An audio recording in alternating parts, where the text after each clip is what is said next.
Okay, let's talk about tracking your money in a way that feels aligned to you, in a way that feels fun and plays to your strengths of your wealth personality profile. So I know tracking your money is not sexy. People don't want to talk about it. They're like, can you just give me the money affirmations and tell me which crystal to stick up my ass to get more money, and we'll do that instead, because that feels fun and exciting. And sitting down and looking at how much you spend on groceries is like, anyway, no one wants to do it. No one wants to do it. Maybe some of the analyst wealth personality profiles enjoy it, but the majority of the clients I work with, when I talk about tracking your money, they're just like, could we not?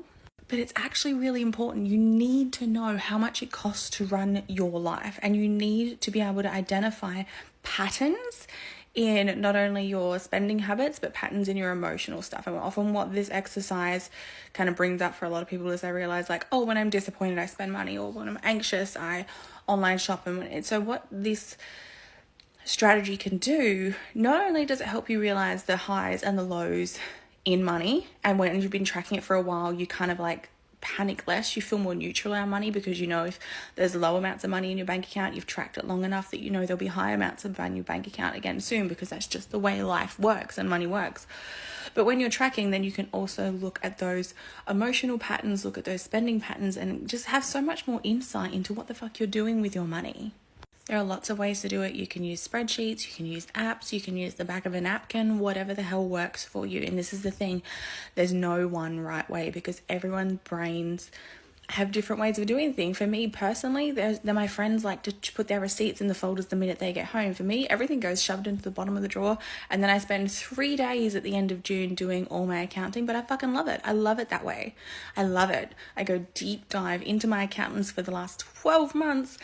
I love it. I color code everything. It's my genius zone, but don't talk to me about it the rest of the year. I don't want to look at my receipts.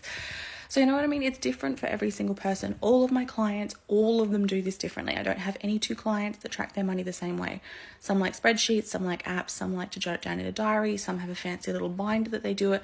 But no matter which way you do it, at the end of the day, at the end of the month, at the end of the year, you've got to be able to know how much money it costs to run your life and what are the patterns that this is trying to show you.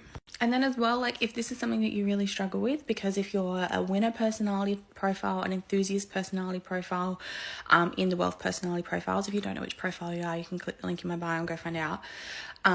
You will struggle with this because it feels restrictive and boring. So think about which ways can you make it fun. Can you make it like take yourself out for coffee? Can you make it a date night? Can you put red lipstick on? Can you crank your favorite playlist while you're doing it? Like how can you make that experience that feels boring actually feel fun and exciting? And once you do that, you'll be a lot more likely to repeat it.